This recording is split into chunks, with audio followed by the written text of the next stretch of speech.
días. A nombre de Diamond Films y Videocine agradecemos su presencia a la conferencia de prensa de la película Hermosas Criaturas, cinta que se estrena este viernes 22 de febrero. Y bueno, estamos muy contentos de que esté aquí parte del elenco, sus protagonistas visitando México, así que sin más preámbulo vamos a presentarlos. Por favor, vamos a darles un aplauso a Amy Rosen, Alison Lert y Alden Miller.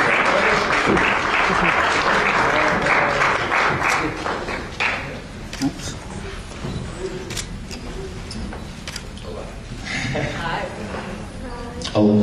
First of all, congratulations on your movie. I really like your job there. It's really amazing. Thank you. So, how's Mexico treating you so far? Good. We haven't seen very much. Yeah, we've just been in the hotel. Amy, this is not the first time that you come to Mexico, right? You had, your previous film has Dragon Ball was shot here, right? Yeah, in Durango. Okay. Been in Durango and Mexico City a couple times, and Cabo. So, welcome. So, first of all, could you tell us what was the first approach to the book? It was before you know that you were playing the roles, or after? For me, it was after. I got cast in the film a week before we started shooting, so I hadn't heard of the books, and then once we started shooting, I started reading the first book. Yeah. Okay. How about you? I read the script before I had heard the books, and I loved Richard Berber's interpretation of the story. I was so attracted to it, and that's where I came from in the work. And I read all of the books. Oh, really? After I read the script, I devoured all of the books, and I loved them. Well, wonderful. So, bueno, vamos a empezar con la sesión de preguntas y respuestas. Por favor, si levanta la mano y hacer la pregunta en español. Muchas gracias. Buen día. Si le pueden... Buenos días. La primera pregunta para ellos es ¿qué es lo que les atrapó de su personaje? Y la segunda pregunta es en cuestión de qué piensan sobre las críticas que ha tenido esta película, si piensan que es la exitosa saga después de la del Crepúsculo.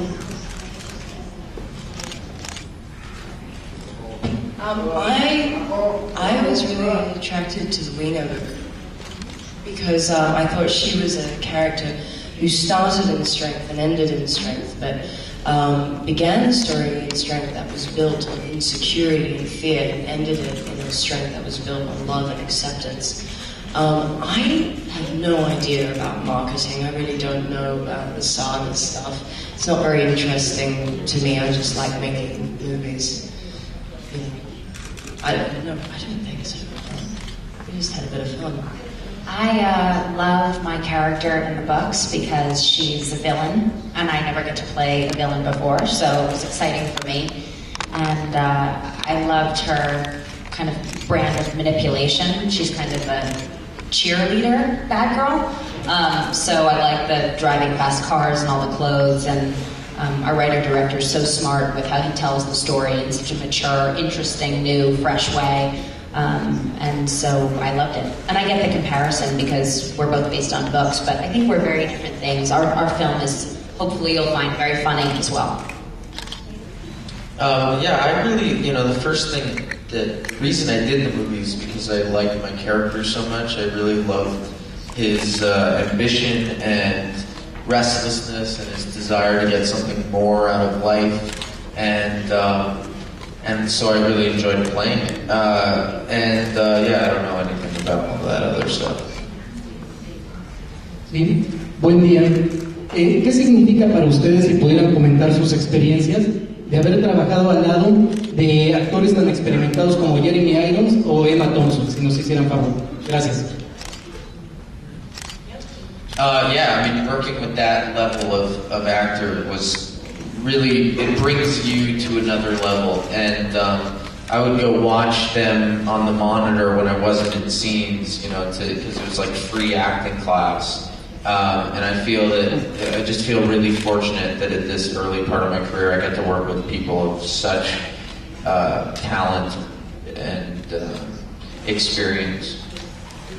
They were so generous and kind to us. But also, Emma Thompson is one of the funniest women I've ever met. Ever. Yeah. I would like to change that statement. Is the funniest woman I've ever met. So it was incredible. I mean, I don't know what else to say. I just love them. I think they brought depth to the characters and Playfulness too. Playfulness and humor, and it was fun to be around them and watch them. And everyone always says, you know, like, how is it to work with these legends, and what did you learn from them? And we learned a lot, but I think at the same time, I feel lucky to be up here with these two young actors who you can learn from too. They have a freshness, they have a commitment to their craft, and they're smart and not jaded. Not to say that our older actors are jaded, because they're not, they still have fun. But I think that you can't underestimate younger actors and what you can learn from them. So I learned as much from you guys too. No. La siguiente.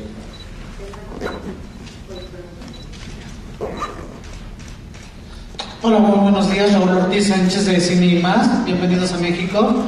Mi pregunta sería, ¿cómo fue su preparación para los personajes y qué experiencia les deja a ustedes para que nos puedan compartir? Gracias.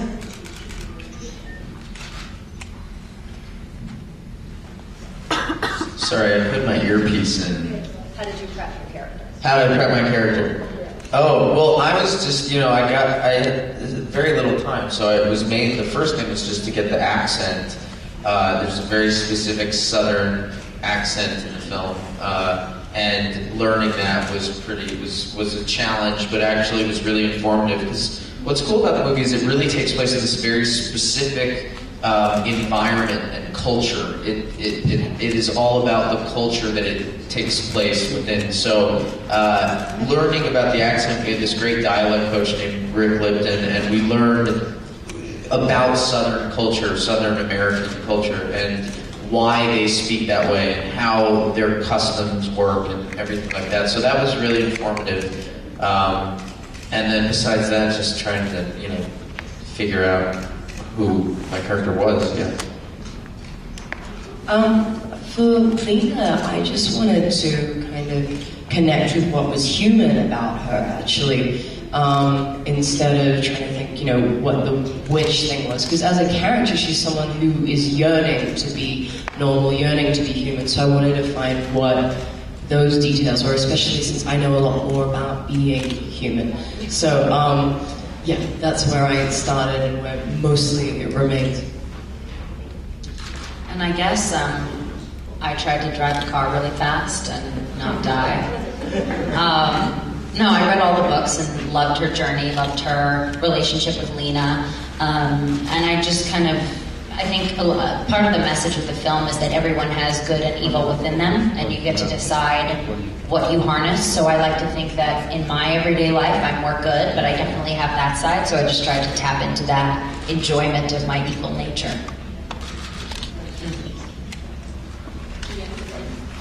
Hi guys, I'm Fagarito with the Associated Press. I would like to know first for a question for you, Amy. The specialized fashion press has been praising you because of your style through the press tour of this movie. I would like to know, who are you wearing right now, and what are you going to wear for the red carpet tonight? And for all of you guys, I would also like to know, if you had the chance to spell a cast, what would it be in real life? I'd like to go on, I would spell cast Richard Branson so that I could go on the Virgin Galactic to space for free, because it's super expensive. I really wanted to be an astronaut when I was a kid. So that's who I would spell cast. Richard Branson, I'm coming for you. I'm wearing Thomas Wilde and Renee Caavilla shoes, and tonight, I forgot. Oh, I think it's Zuhair Murad, I think. And Christian Louboutin. I'm wearing Vivienne Westwood red and old shoes. And tonight I'm wearing Givenchy. think I said, I've been trying to say that right for a long time. And I did it, I think. Shit. No, that's not really. It's Gilles. You want to know what I'm wearing? Spellcasting. I like that. That's better than any of the things I've been able to come up with. The Richard Branson thing. That's really good. So I'm gonna just steal that. Yeah. I'm coming too. We're all going to space. Is that like what's the timeline? You can do it right now. It's just like $2 million. Have they done shit? Yeah, people go up. Are you just really rich already people? Happening? Really, really rich people. Oh my god. Yeah. It's already happening yes, now. I believe it's happening. Oh my For the right price. Or if you're a witch. Right. I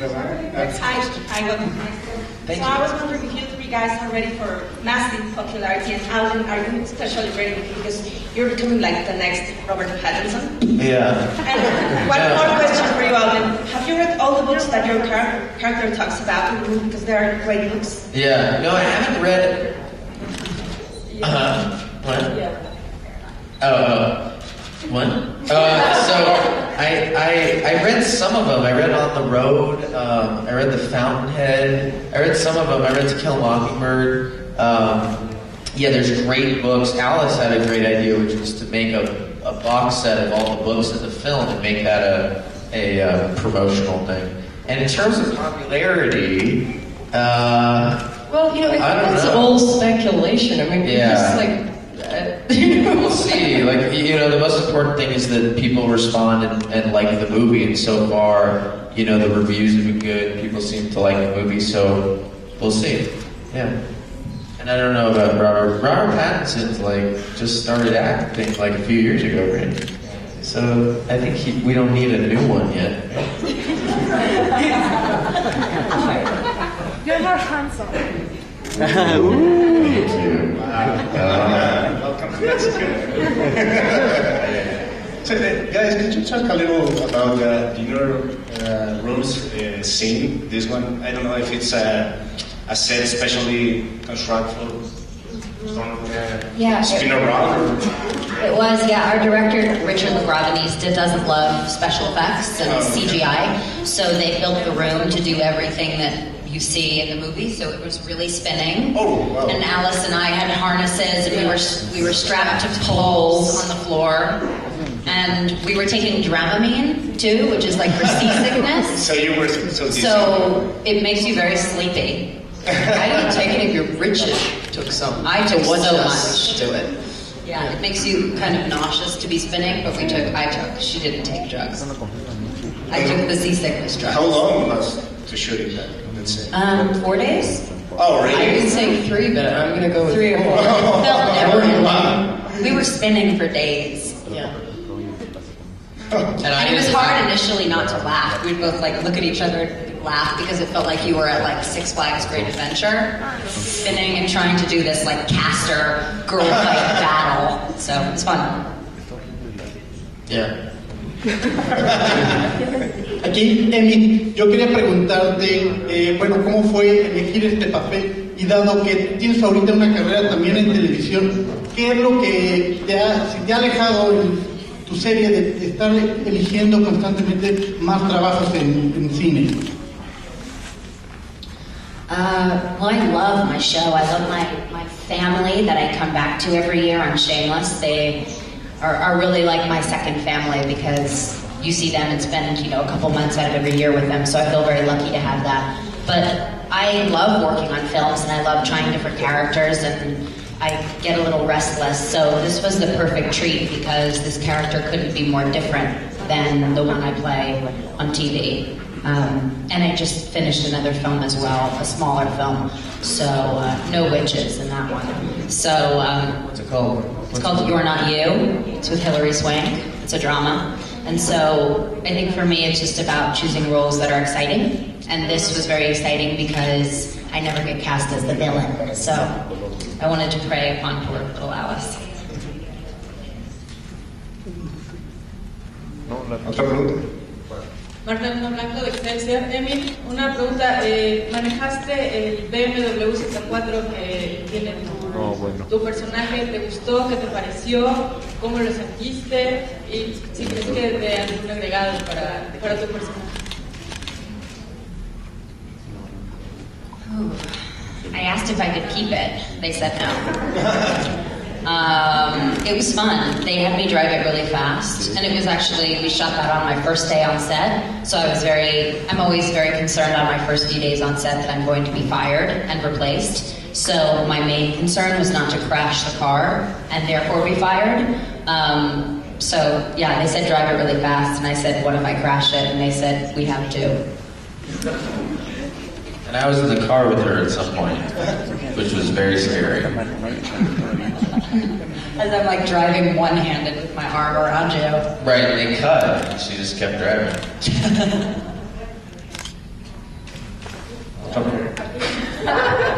Hola, bienvenidos a México. Dos preguntas. ¿Cuál fue su experiencia en estar en esta película? Y si pudieran comentar alguna anécdota que tuvieron. I put the... How was your experience? Oh, great. I think it was, I had a great time making the film. The experience of getting to act every day for 3 months, or whatever it was, is just the best time that I have. What's an anecdote? I don't know. Something funny that happened? No, I know what an anecdote is. If you drink poison and then you... So I got food poisoning on my first day of filming with Viola Davis, and we had to film these scenes, like some big scenes with her, and I'd eaten like some kind of catfish or something terrible the night before, and then I was doing these scenes with Viola Davis, and having to run away and do horrible things that I won't talk about, and then come back and do the scene without vomiting on Viola Davis. And I also tackled Emma Thompson once by accident. Oh, yeah. We were doing there's a scene in the movie where she tells me she's a witch, and I have all these things, and I have a washcloth and a blanket and all these different props, and it was hard to shoot, and it was going really badly, and we couldn't get the scene. And I went outside, and I was so depressed, and I was like, oh, what are we going to do? And it was also the first day that Emma Thompson happened to be watching us. And she came outside and was trying to make us feel better and lift the spirits. And in order to do that, she picked me up as a joke and lifted me off the ground. And then I just fell on her and hurt her by accident. And then I was just much more upset because now... And she was trying to laugh, but it was clear that she was pretty hurt. So yeah, those would be my experiences with them. So you had food poisoning and food poisoning and tackling Emma Thompson. I don't have one for Jeremy like that, so I'm gonna have to assault him in some way the next time I see him. And you girls, do you have any story? I had at the end of the film, we're in very big dresses, and it was very hot, and in New Orleans it was like 100 degrees, and we were wearing these corsets and these big dresses all day, and at the end I took off my dress in this big cooling tent, and this massive spider crawled out of the skirts. Oh my God. I was hysterical. I was screaming and jumping around like a little girl, and Emma Thompson was like, it's no big deal. She was so cool, and I was like such a little pansy girl. Oh my God, I don't think I can't. How about the Grateful Dead come? Oh, yeah. We went to, it's not a great anecdote, like it's just we went to a bad party under a highway. That's it. We went to a Grateful Dead covers bands under a highway concert. Very New Orleans. Yeah, it's terrible. Okay, yo. Eric Gallardo de Grupo Fórmula. Chicos, esta película habla mucho sobre brujería. Quisiera saber cuál es su opinión sobre esto y por qué el tema es tan recurrido y sobre todo si ustedes creen en la brujería. I mean, I think you have to believe in something bigger than what we can understand. Otherwise, I don't know. It seems presumptuous to say that you don't believe in anything like that. But I think it's a popular thing, especially for teenagers, because to see these emotions on this epic scale feel like what it feels like to be a teenager. You have these strong feelings, and then you get to see these expressions of those feelings in the storm and the hurricane and this and that. And so that's I think why it's popular, because it feels like what the experience feels like internally. You get to see it all around you, I guess. That's the smart answer. When I was kind of an outcast in my school when I was a kid. I was the only one who liked theater and music. This was before Glee was popular, so it was still weird to like musical theater and to like opera, and it kind of made me the loser in school. I know, hard to believe. No. Kidding. And so I went through a phase when I was 13 or 14 where I would wear all black. Like a black long sleeve t-shirt and a black short sleeve t-shirt over the long sleeve t-shirt, and black pants and black shoes and a black hat. And I would go to Wicca stores and buy like spell books and think that I could like make things happen. But it took only about 3 weeks for me to realize that that was not going to work, and I was not really a witch. And I was still not cool. When I was a kid, I really truly believed I was capable of extraordinary things. And I think that it's an interesting transition period, this adolescent fascination with fantasy. I think it does, it resonates within the child that's leaving, and while also sort of allowing us to look at the problems and that we have in our adult lives in a way that isn't too close, too uncomfortable, too scary for us. So it keeps it at a distance because it's not real, And I think that's why I love fantasy. When I grew up loving it, because I just thought it was such a fun way to be able to play with this stuff, play with these ideas. Hola, buenos días. Me gustaría saber si, hablando de los personajes, ya no lo empezaron a decir, pero ahora en la actualidad, o sea, ¿qué tanto de ustedes está en el personaje? Si se identifica con cada uno de sus personajes. Y por otro lado, ¿cuánto duró la filmación?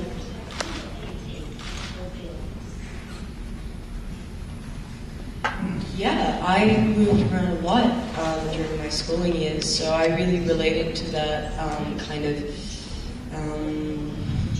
I understood her hardness, that sort of hard edge that she developed. The hello is quickly followed by a goodbye kind of mentality. And yeah, I did completely relate. I related a little bit to my character, I tried to find the humanity underneath the evil. The idea that my character was really an outcast from her own family, and that's what kind of made her even more angry and fueled her evilness. So I like to find the humanity within the badness, and but I'm not a witch, so hopefully. Although my mom might say differently about my teenage years. I think I identified with my character. Certainly when I was in high school, I had these just dreams of this bigger, more adventurous life that I feel like, well, I guess I'm sort of living right now. But I definitely lived in my imagination and had a lot of ambitions to have life be something more than what I had been given. And it took like 2 months, I think, to make the movie. No, 3 months. 3 months? I have no idea. Hi guys, mi noche final de prensa escenario. Mi pregunta es si creen que este tipo de películas de magia negra y de fantasmas y de brujas, creen que esté solo de moda o si va a perdurar un buen tiempo. Y mi segunda pregunta es si qué platillo de comida mexicana les gusta. Gracias. Well, I think that actually films about witchcraft and outcasts have been around for a lot longer than they've been popular in such a, World Wide Web. I mean, Beetlejuice, Tim Burton's been doing this for ages. It's not a new thing, it's just that people are making a lot of money out of it, which is not something that I had any clue about coming onto this project. And I like all your food. I think it's really nice.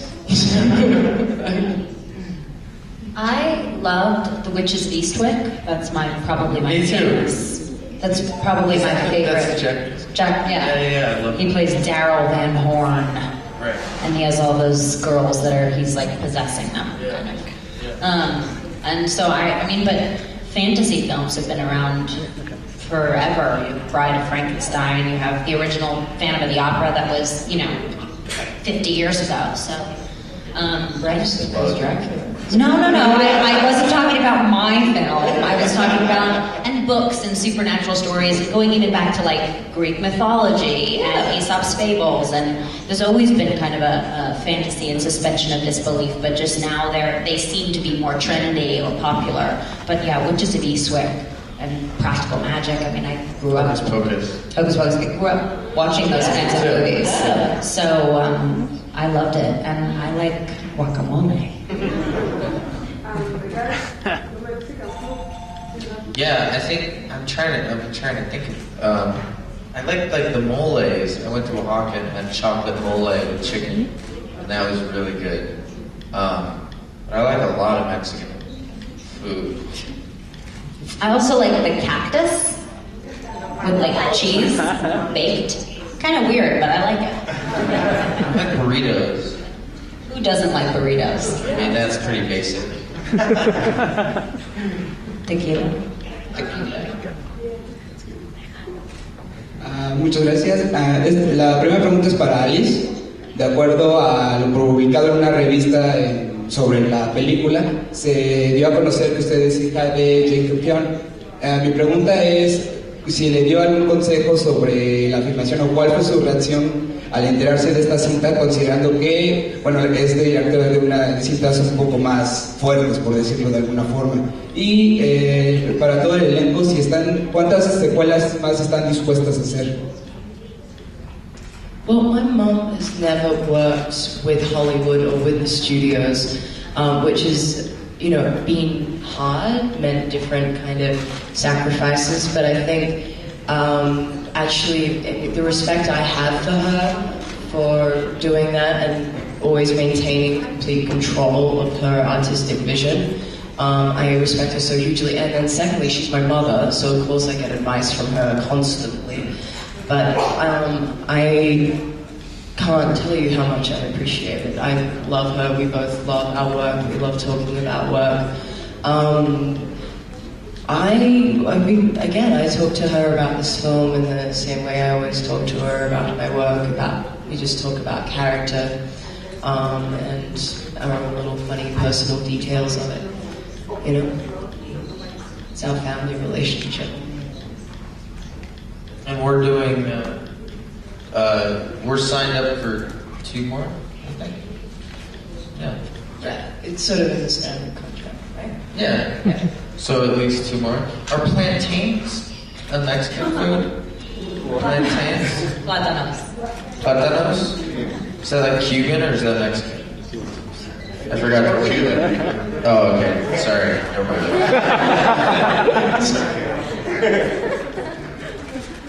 Chicos, de este lado, Circe Tinajero del periódico Reforma.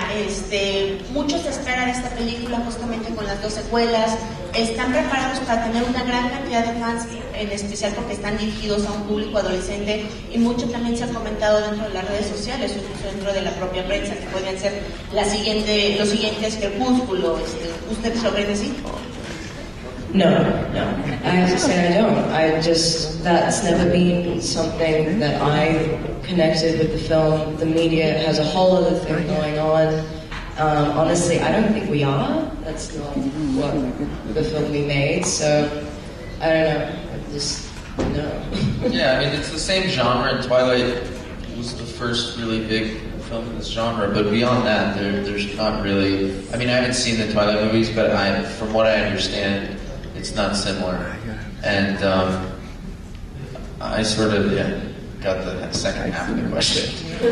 And the media stuff, yeah, I think, especially when we were making the film too, it was really important that we just focused on this script, this movie, these characters, to focus on some kind of other context or trying to pander to some kind of public interest doesn't really make sense when you're trying to tell a story that's a personal story. And Alice and I were initially reluctant to get involved in this kind of film, but we both saw once we read the script that this is a really personal, character-driven. I mean, it was the best characters of any of the scripts I was reading. So, I think it's most important to you. Please, I have nothing else to say. I think it's kind of dangerous to compare yourself to something that's such a phenomenon, especially when, although the books are in a similar genre and maybe read by people of a similar age, I feel honestly that our story is very different. I feel like when people see the movie who have seen Twilight,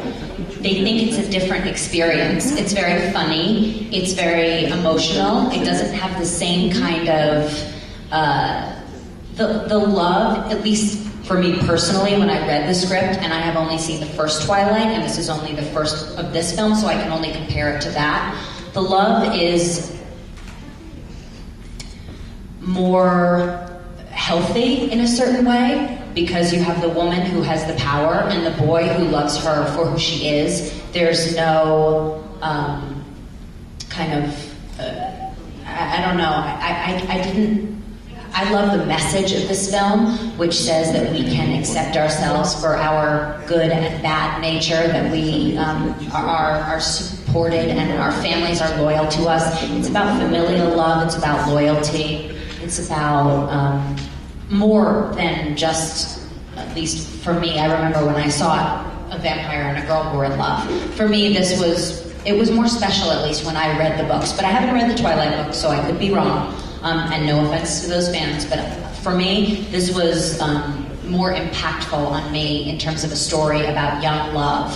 And I love that our characters, our protagonists, are so intelligent. They read Kurt Vonnegut, they read interesting books, they want to travel the world. It's not just about loving each other and what keeps them apart. It's about a lot more than that, and I think that's why this script resonated with me and why people who see the movie like the movie.